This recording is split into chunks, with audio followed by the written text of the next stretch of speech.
Harga emas melonjak ke titik tertinggi dalam sejarah. Namun pernahkah kita berpikir bahwa hati manusia pun bisa berubah hanya karena 40 batang emas, antam demi tumpukan logam berkilau itu? Seorang kakak tega menghabisi seluruh keluarga adik kandungnya sendiri. Rumah yang dahulu penuh tawa berubah menjadi tempat bersimbah darah. Sebuah tragedi yang bukan hanya mengguncang masyarakat se-Indonesia, tetapi juga menimbulkan pertanyaan getir, apakah emas kini lebih berharga daripada darah dan kasih saudara? Berikut ini kisah nyata yang mengguncang Desa Tanjung Lestari. Disampaikan melalui Suara Radio Keadilan, pagi buta tanggal 14 April 2025. Jeritan memilukan menggema dari ujung Jalan Tanah Merah di Desa Tanjung Lestari, Kecamatan Telagasari, Kabupaten Karawang. Suara itu menembus keheningan subuh pedesaan yang biasanya damai. Ya Allah, Andi keluargaku, apa yang terjadi ini? Suara teriakan Budi Saputra, 42 tahun, membuat warga kampung terbangun dan berlari keluar rumah. Mereka berbondong menuju rumah kecil milik pasangan Andi Saputra dan istrinya, Siti Lestari, adik kandung Budi. Pintu rumah terbuka lebar. Udara di dalam pengap oleh bau kemenyan yang bercampur anyir darah. Di lantai, 3 tubuh tergeletak tanpa nyawa Andi, Siti, dan putri kecil mereka, Aizia, yang baru berumur 8 tahun. Kursi dan meja terbalik, piring mangkuk pecah berserakan, tirai jendela robek. Malam tahlilan sederhana berubah menjadi panggung kematian. Budi terjatuh, memegangi kepala sambil meraung, suaranya tersangkut di tenggorokan. Siapa yang membunuh adikku? Siapa tega melakukan ini? Orang-orang berdiri di depan pintu. Tak ada yang berani melangkah masuk. Ada yang menutup mulut karena ngeri. Ada pula yang menangis terseduh.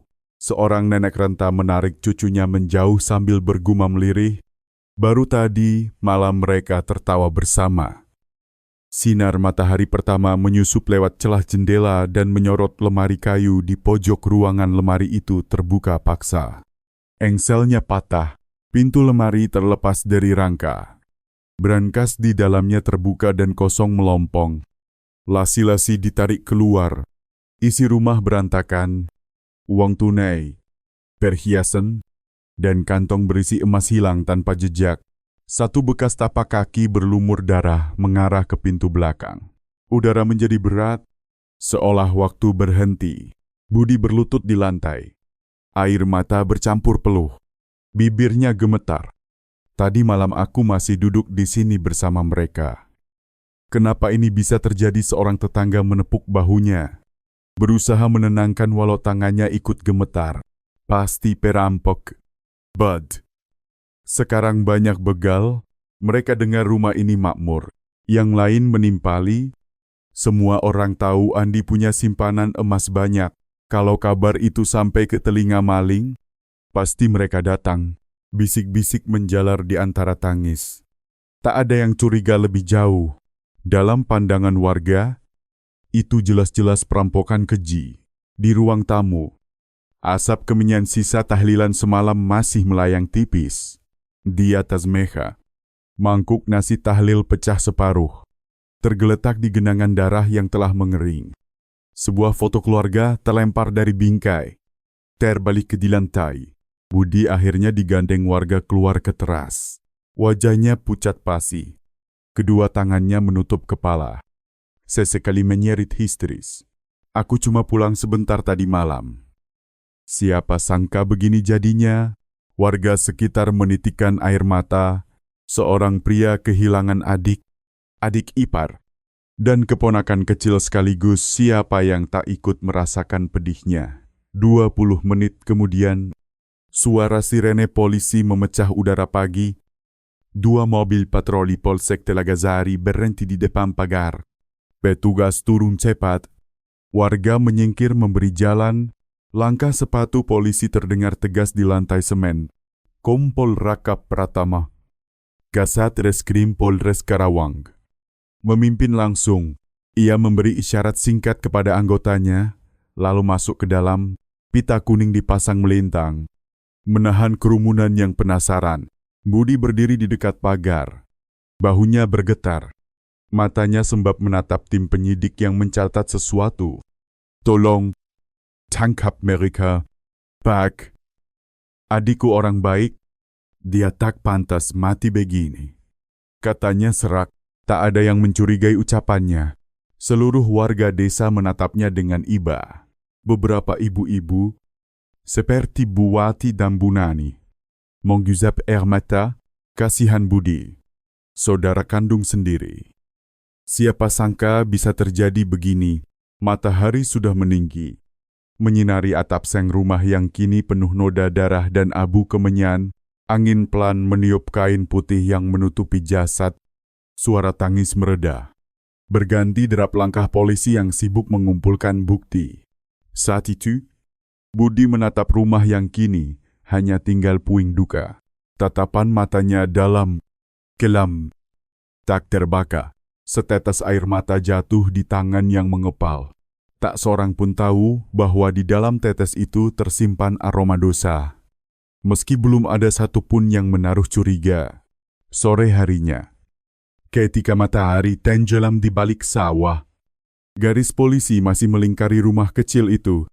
Lampu sorot dan kamera berkedip di antara kegelapan. Suara shutter terdengar kak. Jiluah pagah. Budi masih duduk di tanah, menatap kosong. Sebuah tragedi mengerikan baru saja menodai kedamaian desa kecil ini. Sejak detik Polres Karawang menjejakkan kaki di rumah itu, sehelai demi sehelai kebenaran kelam mulai tersingkap dari abu kemenyan dan darah yang membeku. Rumah keluarga Andi Saputra di Desa Tanjung Lestari kini resmi disegel. Warga berdiri diam di balik garis kuning, menatap dari kejauhan. Di dalam, cahaya flash kamera memantul di tembok. Terdengar suara pena yang menggores kertas berita acara. Tim identifikasi bekerja dengan cermat. Setiap goresan, setiap bercak darah, setiap sidik jejak direkam tanpa terlewat. Pemimpin olah TKP, Kompol Raka Pratama, seorang perwira berusia lebih dari 50 tahun. Dikenal tegas dan berpengalaman di puluhan kasus berat. Suaranya tenang tapi tegas. Katat semuanya, setiap bekas akan menjawab pertanyaan kita. Pintu belakang rumah terlihat rusak. Engselnya patah. Kayu kusen retak menandakan pelaku memakai benda logam keras dan mencongkel dengan tenaga besar serta tepat sasaran. Di lantai terdapat jejak sepatu berlumpur ukuran 42. Mengarah ke halaman belakang, dua penyidik muda memotret, mengukur jarak, lalu menandai titik. Brankas di pojok ruangan terbuka paksa. Catnya terkelupas. Di dalamnya kosong. Seluruh emas, uang tunai, dan perhiasan hilang. Laci berantakan. Beberapa nota sobek terseser. Kompol Raka membaca catatan awal sambil bergumam. Pelaku tahu persis apa yang dicari. Ini bukan kerjaan amatiran. Tim forensik melapor singkat 3 korban meninggal antara pukul 1 hingga 3 dini hari. Luka akibat benda tumpul. Kekuatan besar. Tanpa tanda ikatan atau perlawanan keras. Di kamar, pasangan suami istri terbaring di ranjang. Jendela terbuka. Tirai berlumur darah. Aisyah, sang anak, terbaring di sisi ibunya. Tangannya masih menggenggam boneka beruang. Seorang penyidik muda menunduk, menahan air mata. Hanya suara kamera yang terdengar ritmis di udara dingin itu. Kompol Raka berbisik lirih. Kalau ini perampokan, maka ini salah satu yang paling keji tak meninggalkan satu nyawa pun. Di dapur, kursi patah 2. Di permukaannya ada helaian rambut panjang dan bercak darah kering. Di lantai, jejak kaki tumpang tindih dengan jejak lumpur, menandakan minimal 2 orang pelaku. Semua barang bukti dikumpulkan dan diberi label. Lampu ultraviolet menyinari dinding, menampakkan percikan kecil darah mengarah ke jendela belakang. Tempat pelaku diyakini masuk dan kabur. Di halaman, Anjing penjaga keluarga itu masih berbaring di kandangnya. Tak bersuara, seorang penyidik bertanya pada tetangga yang berdiri di dekatnya. Tadi malam, Bapak dengar suara apapun atau gonggongan anjing lelaki itu menggeleng? Tidak. Aneh sekali. Biasanya anjing itu galak kalau lihat orang asing. Tapi semalam hening total. Jawaban itu membuat Kompol Raka berhenti menulis. Ia melirik ke arah kandang. Hewan itu masih diam. Matanya terbuka, namun tanpa ekspresi. Ia mencatat hal itu perlahan. Tanpa komentar. Siang hari, setelah lebih dari 6 jam olah TKP, nilai kerugian ditaksir mencapai 300 juta rupiah uang tunai. Seluruh perhiasan dan sekitar 40 batang emas antam. Kesimpulan awal perampokan disertai pembunuhan. Sangat kejam. Pelaku profesional. Di luar pagar, warga masih berbisik, pasti sudah lama dipantau. Kata seseorang, sekarang menyimpan emas di rumah itu bahaya. Tak seorang pun menduga arah lain. Budi Saputra tetap duduk di teras. Wajahnya tirus, matanya bengkak merah. Sesekali berkata lirih, "Tolong tangkap mereka. Pak, adikku orang baik, tak punya musuh." Seorang polisi muda menjawab pelan, "Kami akan berusaha sekuat mungkin." Menjelang sore, Kompol Raka berjalan pelan melintasi halaman. Pandangannya tertuju pada kandang anjing. Hewan itu tetap diam. Hanya menatapnya dengan mata kosong. Ia mengerutkan dahi. Tidak berkata apapun. Sore hari itu, di instalasi forensik RSUD Karawang, ruang otopsi disiapkan, udara di dalam dingin, bau antiseptik menusuk hidung. Cahaya lampu putih memantul pada 3 jasad yang baru tiba. Di balik kaca buram, Kompol Raka berdiri bersedekap. Matanya dalam dan tenang. Suara dokter forensik terdengar rendah, tapi jelas. Bunyi pisau bedah dan gesekan logam terdengar di antara keheningan. Setiap luka menjadi saksi bisu. Korban pertama, Andi Saputra, berusia 38 tahun, terbaring rapi di meja. Dokter mengangkat kain putih, cahaya memantul pada sisi kepala bagian kiri yang remuk parah. Lebo meluas. Pukulan tunggal dan presisi pelaku memiliki tenaga kuat dan niat mematikan. Di lengan korban ada gores kecil. Tanda sempat mengelak tapi tak cukup. Satu hantaman langsung tewas. Ujar dokter lirih. Korban kedua, Siti Lestari, 35 tahun, mengalami luka di kepala dan leher. Ada bekas jari samar di tenggorokan dan lecet panjang di sisi kanan, di punggung tangan. Kuku patah. Tanda ia sempat melawan dalam keputusasaan. Sementara Aisyah, sang anak, 8 tahun, tak memiliki luka besar, hanya memar kecil di tengkuk. Dokter terdiam sejenak, lalu berkata pelan, "Mungkin dia dipukul saat tidur, mati seketika, tanpa sempat merasa sakit lama." Dokter forensik berhenti sejenak, menundukkan kepala beberapa detik lalu berucap pelan, "Kemungkinan dipukul saat sedang terlelap, meninggal seketika, tidak menanggung rasa sakit berkepanjangan." Ruangan begitu hening hingga goresan pena di kertas berita acara terdengar jelas. Tak seorang pun saling menatap. Kompol Raka Pratama menarik napas panjang, memejamkan mata beberapa saat lalu membuka kembali. Suaranya serak, "Tolong pastikan waktu kematian." Dokter menjawab tenang, "Sekitar antara pukul 1 hingga pukul 2 dini hari. Suhu tubuh, pembekuan darah, dan respons kaku otot semuanya konsisten." Tim teknis mencatat seluruh parameter serasi dengan temuan di TKP. Gambaran sementara cocok dengan dugaan perampokan yang terjadi tengah malam. Namun saat pemeriksaan lanjutan, satu detail kecil membuat suasana ruangan mengental.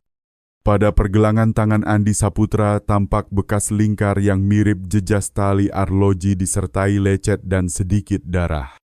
Dokter forensik menganut, berkata lirih, Tali ini seperti ditarik kuat seolah direnggut. Tapi kalau pelaku ingin merampas harta, mengapa jamnya tidak dibawa sekalian? Mengapa hanya memutuskan talinya, lalu dibiarkan Kompol Raka mendekat menatap lewat kaca? Di baki barang bukti, arloji milik korban diletakkan terpisah. Talinya putus.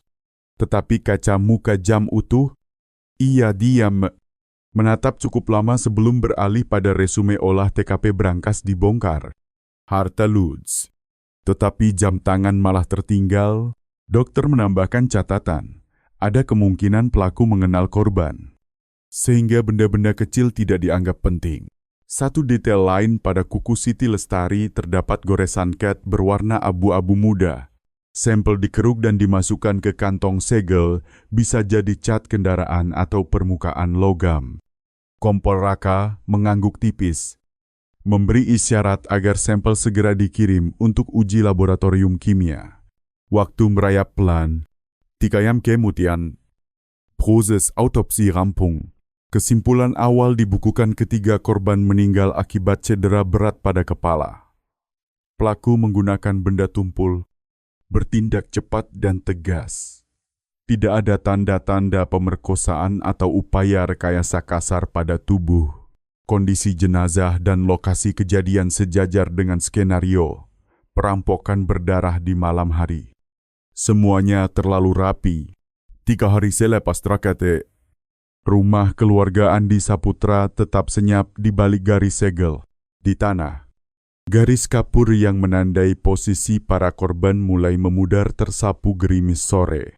Namun di hati warga desa Tanjung Lestari, rasa kaget dan ngeri belum surut.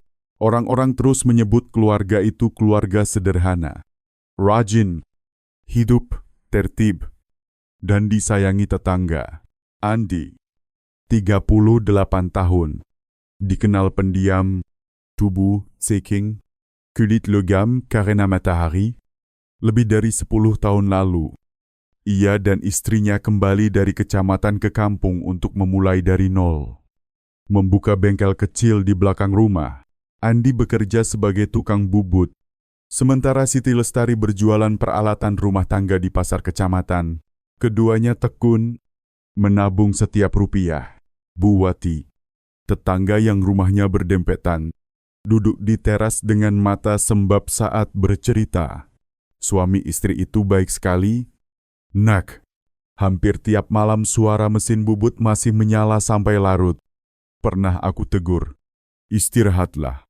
Besok masih ke pasar. Mereka kumat tersenyum. Sekarang, tak ada lagi. Warga sekitar tahu Andi orangnya lurus, pegang janji. Sejak orang tuanya wafat, ia rutin mendoakan dan merawat makam dengan baik. Di kampung, siapapun yang butuh dilas rangka atau dibetulkan daun pintu, Andi sering turun tangan tanpa menerima bayaran. Ia pekerja keras tapi tertutup. Perkara uang nyaris tak pernah ia bicarakan. Hanya segelintir keluarga yang tahu ia menyimpan cadangan emas cukup besar dari hasil pembagian tanah orang tua. Jumlahnya sekitar 40 batang. Bukan untuk diputar, melainkan disimpan rapat dalam berangkas. Ada yang menyebutnya kolot berusaha, tapi enggan memutar modal, namun Andi hanya tersenyum. Emas tidak berdusta. Biarkan. Kelak untuk sekolah anak. Tahun berganti. Harga emas meroket. Ekonomi keluarga Andi kian mapan. Rumah diperbaiki dinding bata. Atap seng baru. Siti punya motor bagus untuk berdagang. Putri kecil mereka belajar di sekolah swasta di kecamatan. Mereka tak pernah pamer, kaya tapi tetap sederhana. Kata Bu Nani pemilik warung, sore-sore mereka suka berjalan keliling kampung. Sesekali mengantar semangkuk kolak ke tetangga. Punya uang tapi tetap hangat beda dengan sebagian orang. Frasa sebagian orang sempat dicatat oleh IPTU Dimas Wibowo. Namun ia tidak mengejar lebih jauh. Saat itu, semua fokus penyelidikan masih mengarah pada skenario kawanan perampok yang memburu harta. IPTU Dimas menghimpun kesaksian. Banyak yang tahu keluarga ini punya simpanan emas. Kadang Siti membawanya ke toko untuk dicek. Mungkin dari situ kabar bocor. Laporan-laporan ditumpuk rapi dalam map tebal. Seluruh potongan dari TKP. Testimoni tetangga. Hingga dugaan motif tampak selaras dengan hipotesis awal keluarga baik-baik dan berkecukupan menjadi incaran. Menjelang petang, ketika cahaya keemasan menimpa atap rumah yang kini kosong, warga masih berkumpul di depan pagar, ada yang menabur bunga. Ada yang meletakkan karangan duka, asap kemenyan membubung, menyatu dengan dengung serangga dan lantunan doa dari mushala di ujung kampung. Dengan suara bergetar, Bu Wati berkata, "Paling kasihan itu si kecil, baru kemarin dia mampir. Pamerta sekolah barunya, seorang pria paruh baya menimpali mantap. Pelaku pasti tahu di rumah itu ada emas. Saya yakin mereka orang yang paham jalan-jalan sini. Kalau tidak, tak mudah masuk." Kompol Raka berdiri tak jauh, menyimak tiap kata. Ia tidak berkomentar. Pandangannya tertuju pada rumah yang masih dipasangi garis polisi. Pintu belakang yang dirusak dibiarkan apa adanya. Kat terkelupas di kusen kayu. Ia menulis satu baris di buku catatan orang asing yang terlalu tahu letak berangkas tidak salah kamar. Tidak mengacak benda pribadi. Namun catatan itu tetap ia simpan sendiri. Saat ini, prioritas tetap menghimpun kesaksian dan memperkuat bukti. Di permukaan, semuanya masih menggambarkan perampokan keji yang direncanakan. Sementara itu, Budi Saputra, kakak korban, sering hadir di rumah duka untuk mengurus pemakaman dan menerima pelayat. Kepada wartawan, wajahnya tirus, sorot matanya letih, dengan suara pelan bercampur isak. Ia berkata di depan kamera, "Adikku orangnya baik, tak pernah bermusuhan. Aku hanya berharap hukum segera menangkap pelaku agar adikku tenang." Ucapannya membuat banyak orang terenyuh.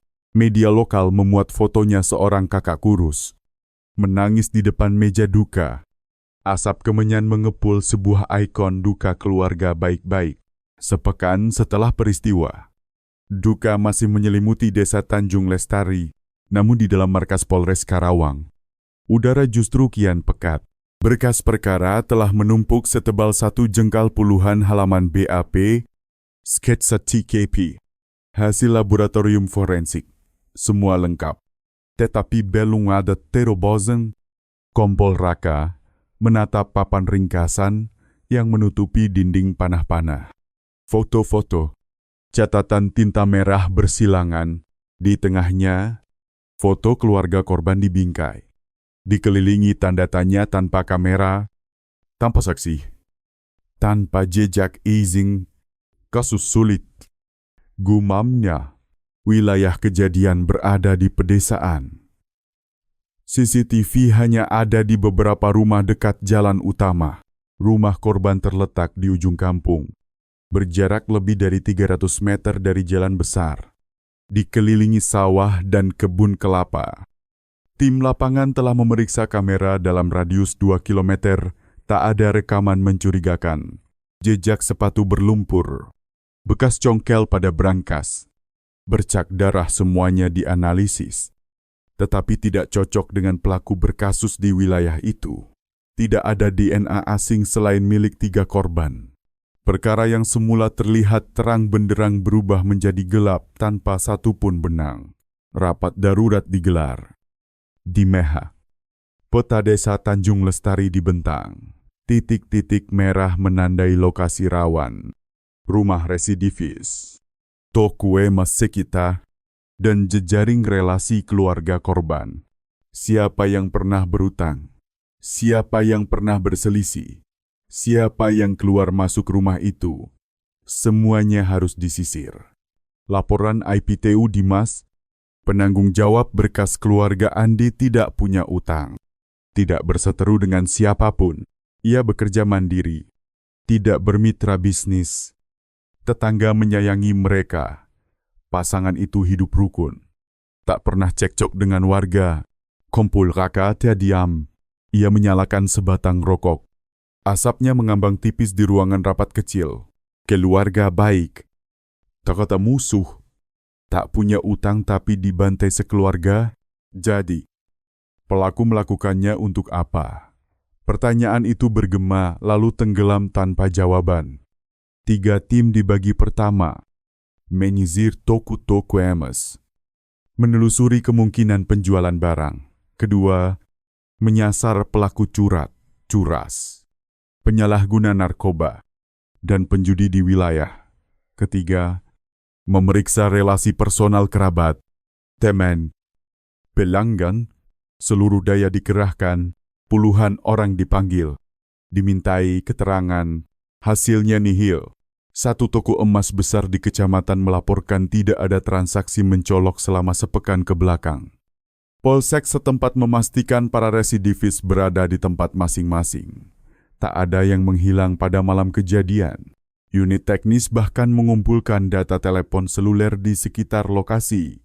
Ratusan nomor disaring. Tidak ditemukan panggilan mencurigakan dalam rentang sekitar pukul 3 dini hari. Permukaan danau tetap datar tanpa riak. Di tengah rapat, IPTU Dimas menaruh pulpen. Berpendapat, kemungkinan besar komplotan dari luar. Mereka bergerak cepat lalu kabur. Seorang anggota lain menambahkan, mungkin sudah memantau lama. Memilih malam tahlilan. Lalu angkat kaki. Hipotesis itu terdengar masuk akal. Tetapi bagi Kompol Raka masih ada sesuatu yang ganjil. Ia berkata pelan, "Saya pernah menangani banyak perampokan. Sekecil apapun. Pasti ya tares itu, ya kendaraan. Saksi samar.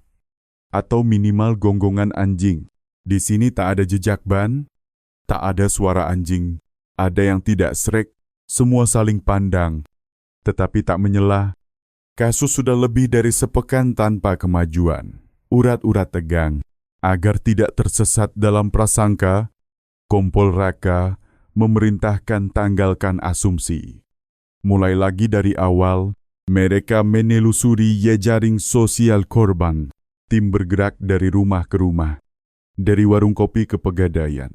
Mereka menanyakan tentang keluarga Andi. Tentang kerabat, teman, hingga pelanggan. Jawaban di mana-mana sama mereka, keluarga baik. Siapa yang tega? Tidak ada musuh. Tidak ada utang. Yang tertinggal hanya belasungkawa dan rasa takut yang merambat jika perampok sekeji itu tak tertangkap.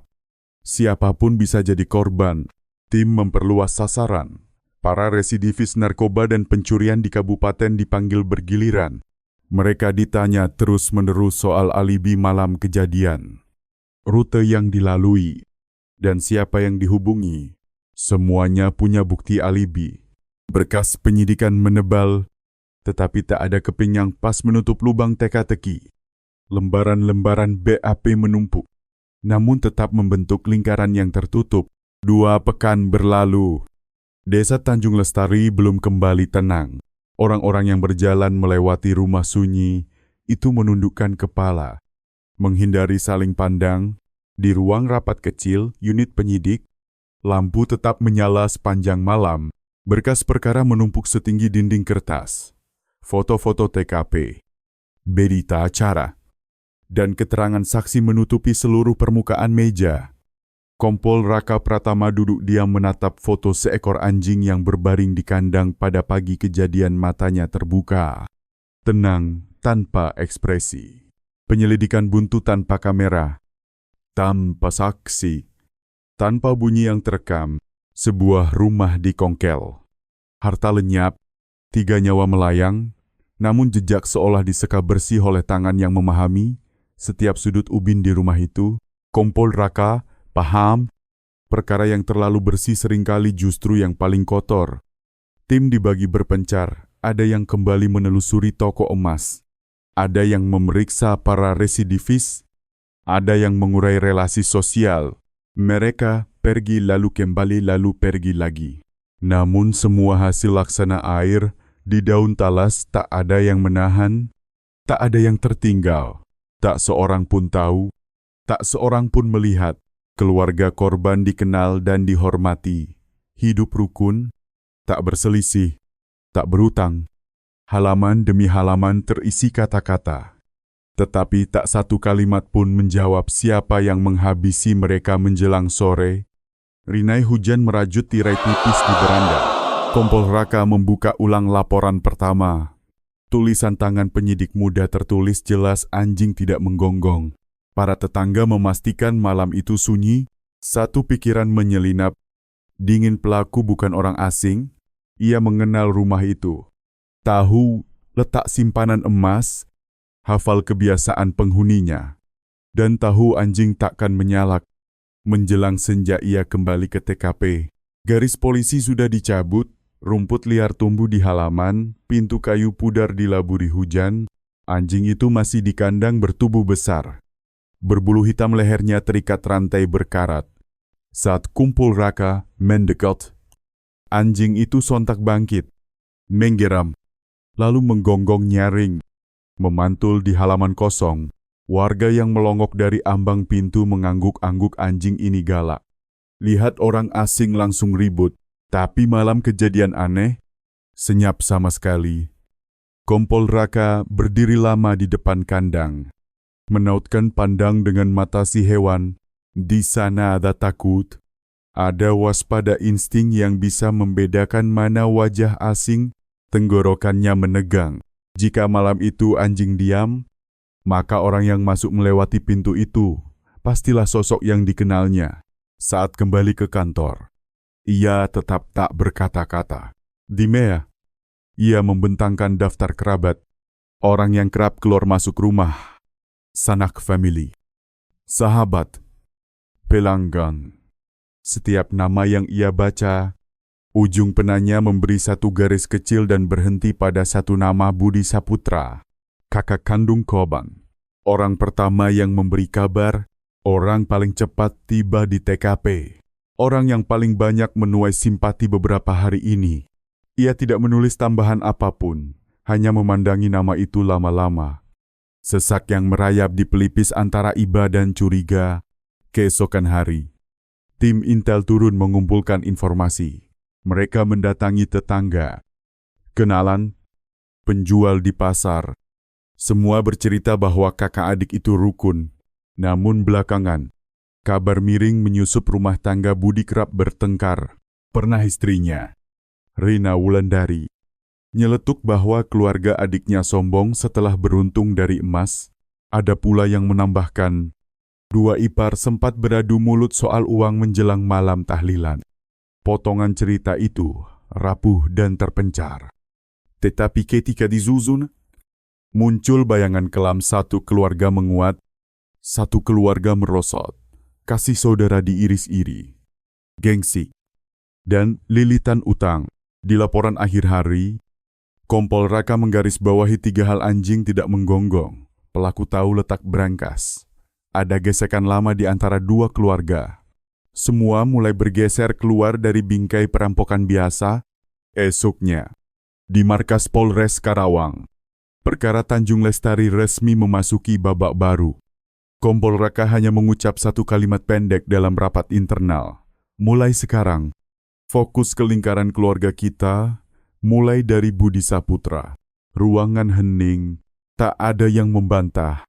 Meski di mata beberapa penyidik muda tersisa kegamangan nama itu bukan residivis, melainkan kakak kandung korban, tim dibelah menjadi 2. Satu tim membuntuti pergerakan Budi mencatat kebiasaan, relasi, dan aktivitasnya. Tim lainnya berkoordinasi dengan bank, pegadaian, dan lembaga keuangan untuk menelusuri transaksi serta pinjaman. Berkas finansial pertama membuat semua tertegun. Budi Saputra, 42 tahun, pernah memiliki toko bahan bangunan kecil, tetapi sudah tutup lebih dari 1 tahun. Dalam 3 bulan terakhir, ia berulang kali mengambil pinjaman jangka pendek di berbagai tempat bank, kawan, hingga sumber tidak resmi. Total utang melewati 700 juta rupiah. Salinan perjanjian gade ditemukan, mobil 7 kursi atas namanya telah digadaikan. Rekeningnya nyaris kosong. Sementara itu, menurut laporan, hanya beberapa hari setelah kejadian, ada setoran lebih dari 500 juta rupiah masuk ke rekening atas nama istrinya, Sumbernya tidak jelas. Dipecah dari beberapa dompet elektronik, Kompol Raka menatap lembaran itu lama. Ujung penanya mengetuk pelan meja. Rasa dingin merayap di tulang belakang. Potongan pertama tampak mulai menyatu. Di luar, tim bayangan terus menempel ketat target. Rumah Budi berjarak kurang dari 200 meter dari TKP. Pagi ya ke pasar. Sore duduk di warung kopi pinggir jalan. Jarang menyapa. Tetangga bilang, "Sehak pemakaman." Ia menutup diri. Tapi saban senja, ketika cahaya mulai ungu, ada yang melihat ia membakar sesuatu di kebun belakang. Di atas tong besi tua, azab mengepul tebal. Seorang intel mencatat dari kejauhan perilaku tidak wajar. Indikasi pemusnahan barang bukti. Keesokan harinya, tim teknis memeriksa tanah di belakang rumah. Yang tersisa hanya abu dan beberapa serpih logam melengkung yang belum teridentifikasi.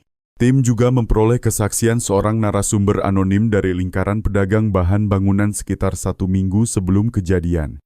Budi sempat meminta pinjaman untuk menghidupkan kembali toko. Sambil berucap, "Tenang, habis tahlilan ayah. Aku bisa bayar." Kalimat yang terdengar enteng itu, di dalam berkas, menusuk seperti jarum. Di TKP, Kompol Raka memerintahkan rekonstruksi jalur jarak pelaku pada maket 3 dimensi. Posisi pintu, kamar tidur, lemari kayu, dan brankas ditandai. Ia berdiri di depan bagan, tangan bersilang. Menatap garis panah dari pintu belakang, menembus lurus ke brankas.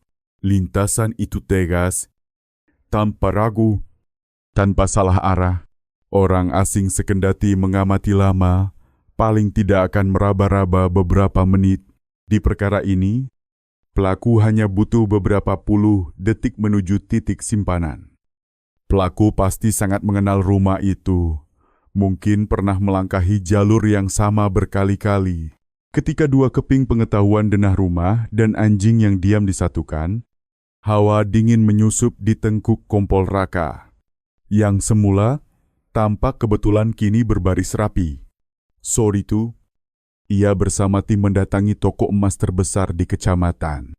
Pak Hartono, pemilik toko emas mulia, memberi keterangan 2 hari setelah kejadian, seorang perempuan parubaya menjual 10 batang emas antam, nomor seri cocok dengan batch yang 5 tahun silam dijual kepada Andi Saputra. Perempuan itu tidak memakai nama asli. KTP yang ditunjukkan tampak pinjaman saat diperlihatkan foto. Pak Hartono menggeleng tidak yakin, namun menegaskan suara perempuan itu beraksen lokal dengan nada agak serak. Kompol Raka menutup buku catatan. Seorang penyidik muda berbisik, mirip suara Rina Wulandari. Pagi tanggal 2 Mei 2025, Satreskrim Polres Karawang menerbitkan surat panggilan kepada Budi Saputra, Kakak Kopen, untuk dimintai klarifikasi terkait tragedi Tanjung Lestari. Sejak melangkah masuk, Budi tampak tenang, wajah muram, tatapan kosong seolah duka belum reda. Ia memberikan keterangan runtut, menegaskan bahwa pada malam kejadian ia tidak meninggalkan rumah. Suaranya sedikit bergetar. "Saya hanya ingin polisi cepat menangkap pelaku yang menghancurkan keluarga adik saya." Ucapannya direkam verbatim bagi tim. Kelancaran yang terlalu rapi kadang justru tanda persiapan. Unit administrasi meletakkan berkas finansial Budi di meja. Rekap menunjukkan dalam 4 bulan terakhir, ada 5 pinjaman kecil dari 30 hingga 200 juta rupiah pada berbagai sumber 2 kredit tanpa agunan dari bank umum. 1 pinjaman dari pegadaian kecamatan, dan 2 pinjaman tunai dari individu. Total lebih dari 720 juta rupiah. Belum termasuk bunga. 3 minggu sebelum kejadian, permohonan perpanjangan tenor ditolak karena riwayat kredit buruk. Sehari kemudian, sebuah pesan ia kirim ke rekan dagang habis tahlilan ayah. "Saya ada uang." Tenang, angka-angka itu dingin. Namun pas dengan garis waktu, di ruang pemeriksaan, Kompol Raka bertanya datar, "Singkat, Tanpa menekon, utang Anda berapa? Tak banyak. Pak, hanya untuk usaha. Kira-kira beberapa ratus juta. Saya punya aset, saya tidak lari. Kompol Raka membuka map. Menaruh ringkasan mutasi rekening di hadapan Budi. Dia transfer. Daftar pinjaman. Tanggal yang beruntun semuanya tersusun seperti untaian paku. Ini 5 pinjaman total 720 juta rupiah. Ini perjanjian gadai mobil 7 penumpang atas nama Anda. Dan ini pesan tanggal 10 April habis tahlilan ayah. Saya ada uang. Bagaimana penjelasan Anda pria itu menelan ludah, tangannya bergetar halus. Saya cuma menenangkan orang supaya tidak menagih. Tidak kata maksud apa-apa. Interogasi berlanjut. Logika meruncing ke tiap simpul waktu, motif, kemampuan finansial, pengetahuan denah rumah. Posisi berangkas semuanya mengerucut ke satu arah.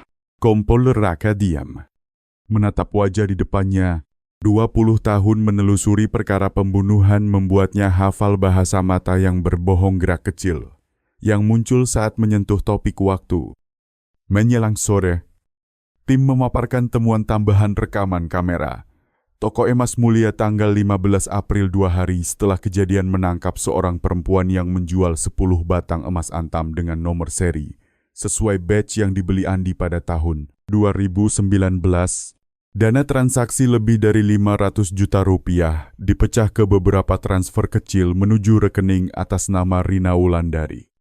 Foto hasil citra diserahkan dari sudut miring, tampak jelas bahu, postur, dan cincin perak di jari telunjuk kanan detail kecil, namun cukup untuk pengenalan.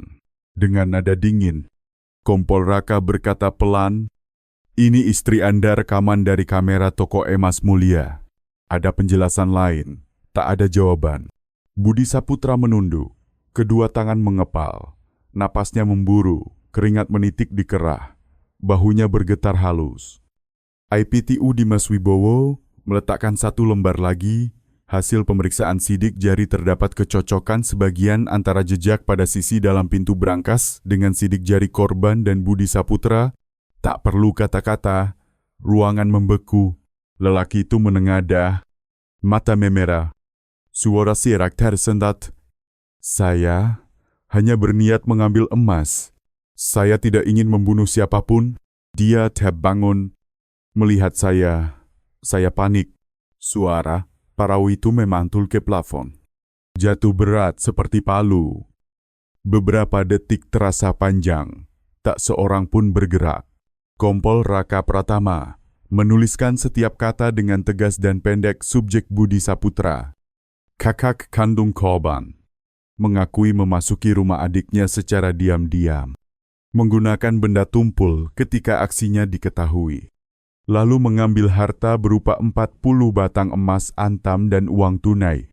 Keterangan selaras dengan barang bukti fisik, temuan finansial, dan data rekaman. Lelaki itu merosot di tepi meja. Suaranya patah-patah. "Saya terlilit utang." Istri menekan. "Saya pikir ambil sedikit saja." Ia berhenti, menunduk, tak menyangka. Berita acara ditutup pukul 17:40. Tanda tangan Kompol Raka mengakhiri baris terakhir, cukup dasar untuk penetapan tersangka. Setelah berjam-jam pemeriksaan, Budi Saputra akhirnya mengaku seluruh perbuatannya. Layar kisah pun terbuka, menampakkan tragedi telanjang dari rakus dan iri. Tahun-tahun sebelum orang tua mereka wafat, sebidang tanah keluarga dijual dan dibagi rata kepada 2 bersaudara. Masing-masing menerima 2 miliar rupiah. Sang adik, Andi Saputra, menukar sebagian menjadi emas dan hidup hemat.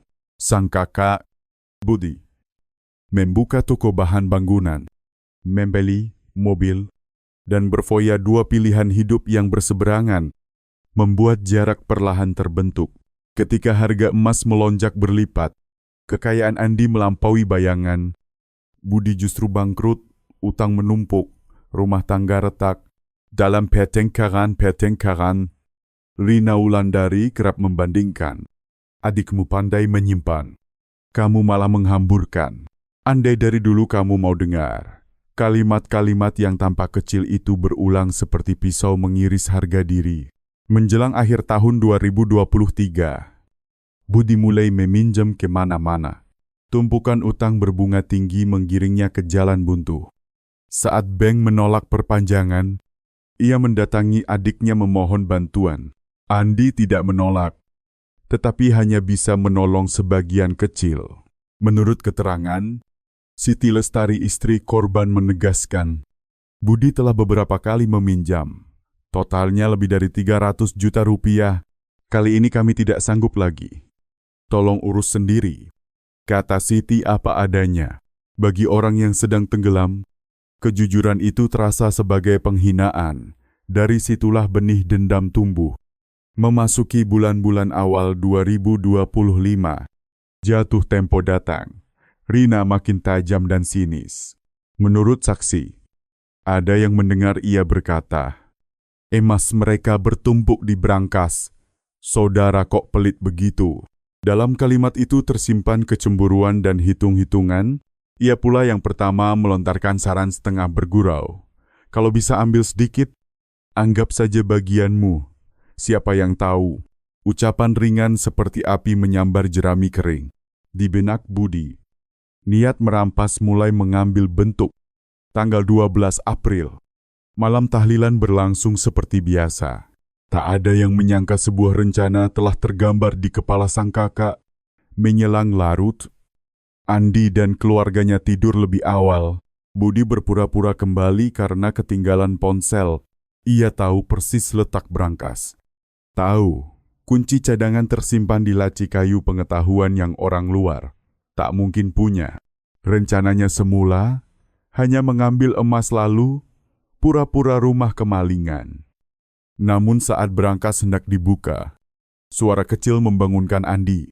Dalam kepanikan, Budi meraih batang besi di dekat pintu dan menghantam sekali. Mematikan. Siti berlari keluar menjerit. 2 hantaman berikutnya membungkamnya. Aisyah bangun di tengah mimpi buruk. Ia pun tak sempat berteriak. 3 nyawa rubuh di rumah sendiri oleh tangan darah daging. Usai melakukannya, Budi mengumpulkan emas dan uang tunai. Lalu keluar malam itu juga. Pintu belakang ia congkel dari dalam trik untuk mengaburkan arah. Pagi berikutnya, ia kembali menangis meraung berperan sebagai kakak yang kehilangan adik. Lakon itu nyaris mulus. Sampai angka-angka keuangan, rekaman kamera, dan jejak di pintu brankas menyeretnya kembali ke kenyataan. Dalam bab terakhir, Budi menulis dengan tangan bergetar, saya salah. Saya hanya ingin mengambil emas, tidak bermaksud membunuh adik. Istri berkata, tanpa uang, keluarga hancur. Saya tak tahan dihina. Maaf, tapi semuanya sudah terlambat. Membaca baris-baris itu, tak ada lagi belas kasihan di balik penyesalan. Ada 3 makam dan seorang anak yang tak pernah sempat dewasa. Penyidik menyimpulkan motif lahir dari keserakahan dan iri. Pelaku mempersiapkan diri, menguasai denah, waktu, dan posisi brankas. Setelah beraksi, ia merekayasa TKP untuk menutupi jejak. Perbuatan keji, kehilangan nurani, menabrak nilai keluarga paling mendasar. Perkara dikualifikasikan sebagai pembunuhan pasal 338 KUHP dengan pemberatan kekejaman, dan pencurian dengan kekerasan pasal 365 KUHP. Pagi tanggal 18 Mei 2025, di Pengadilan Negeri Karawang, persidangan Budi Saputra, si kakak yang membantai adik demi 40 batang emas resmi dibuka. Sejak dini, ratusan warga berdiri, membisu di halaman. Udara pekat seperti jelang hujan besar. Di kursi terdakwa, lelaki itu menunduk, tangan terborgol di depan perut, rambut beruban, mata cekung. Di lorong pengadilan berdiri meja duka, sementara 3 foto Andi, Siti, Aisyah memandang turun, sunyi dan berat. Dakwaan Kejaksaan Negeri Karawang dibacakan tegas. Setiap angka, setiap kalimat seperti pisau yang menyingkap telanjang kejahatan. Terdakwa Budi Saputra, lahir tahun 1982, beralamat di Desa Tanjung Lestari, telah melakukan tindak pidana pembunuhan dan pencurian dengan kekerasan. Ruang sidang lirih. Ada isak kecil terdengar. Buati, tetangga. Mengusap mata mereka tumbuh besar bersama. Dulu berbagi sebungkus nasi uduk. Siapa sangka kini berhadap-hadapan di ruang ini. JPU memaparkan seluruh alat bukti rekaman kamera toko emas mulia yang memperlihatkan Rina Wulandari menjual emas. Data finansial yang mengonfirmasi setoran lebih dari 500 juta rupiah ke rekeningnya. Kecocokan sidik jari terdakwa pada pintu brankas. Serta pengakuan yang konsisten dengan waktu, barang bukti, dan hasil forensik. Tiap bukti mengetuk seperti palu. Menutup rapat pintu dalih, ruang sidang tetap sunyi. Hanya dengung pendingin ruangan dan pandangan, berat ratusan pasang mata. Diberi kesempatan bicara terakhir. Budi berdiri, suaranya serak, habis napas.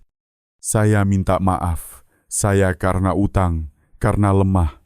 Saya berharap dimaafkan. Walau tahu tak mungkin, tak ada jawaban.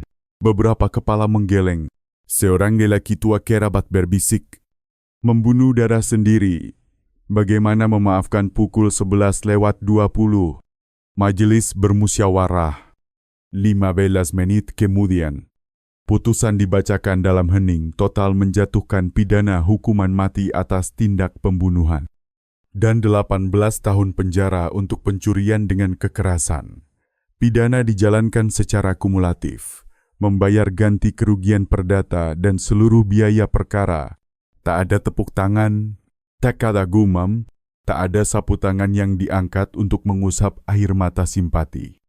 Hanya ketukan palu 3 kali kering, dingin seakan menutup takdir seorang manusia yang menggadaikan nuraninya pada kerakusan. Budi ambruk. Bahu bergetar, tatapan kosong menuju deretan kursi kosong tempat yang dulu di setiap tahlilan ayah. Andi biasa duduk, kini tinggal 3 foto. Tak ada kata yang cukup menamai keluarga. Malamnya, berita dibacakan ulang di siaran televisi lokal. Hukuman mati bagi kakak yang membunuh adik demi 40 batang emas. Perkara yang mengguncang Karawang. Suara pembaca berita datar dan dingin. Sebuah kasus yang memantulkan sisi gelap keserakahan dan runtuhnya moral. Ketika materi menutupi kasih, pelaku tega menumpahkan darah keluarga sendiri. Ini bukan sekadar perkara pidana. Ini lonceng peringatan bagi siapapun yang menaruh harta di atas cinta. Warga Desa Tanjung Lestari menyimak sidang dari layar kaca. Banyak yang menitikkan air mata. Bu Nani mengkeleng. Kasihan Andi. Sudah sering menolong kakaknya. Akhirnya dibunuh oleh orang yang memanggilnya adik. Seorang pria paruh baya menambahkan, hukuman mati. Habislah semuanya. Tapi yang paling hilang adalah kemanusiaan. Sahut yang lain, sore itu di depan rumah lama. Asap kemenyan kembali mengepul. Warga menaruh bunga di pagar. Menunduk tanpa kata. Rumah yang dulu penuh tawa kini tinggal jejak dosa dan pengkhianatan. Perkara Tanjung Lestari bukan kisah satu keluarga semata. Ia cermin kecil penyakit yang merayap di masyarakat modern iri dan hitungan di bawah atap yang sama. Kebahagiaan orang lain tak lagi membawa sukacita, melainkan nyeri di dada. Pepatah tentang persaudaraan seerat tangan dan kaki menjadi pudar di hadapan tekanan materi.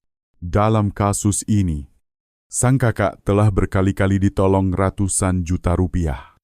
Beberapa utang dilunasi, bahkan pernah dijamin.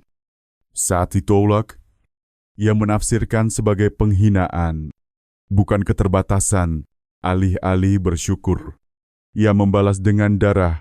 Itulah puncak pengingkaran dan pengkhianatan kejahatan yang tak layak dimaafkan. Sering kita dengar pembunuhan karena uang. Di sini, pangkalnya adalah harga diri yang menyimpang, martabat ditakar oleh emas. Kasih ditimbang oleh rupiah. Peran sang istri penyulut dalam bayang-bayang adalah kepingan hitam lain dari perkara ini. Ejekan, perbandingan, mereka kaya kita miskin. Menjelma belati yang menembus keluarga sendiri. Satu bisikan saja, kadang cukup mendorong seseorang jatuh ke jurang. Dari kacamata penyidik, perkara ini tidak rumit secara teknologi, namun sangat halus secara psikologi. Pelaku menguasai setiap sudut rumah. Tahu anjing takkan menggonggong, tahu pola hidup sang adik, dan memanfaatkan kepercayaan keluarga untuk menyerang. Tak ada rekayasa TKP yang sanggup menipu kebenaran. Tak ada air mata yang dapat menutupi dosa. Dan tak ada kejahatan yang mampu bersembunyi selamanya dari cahaya keadilan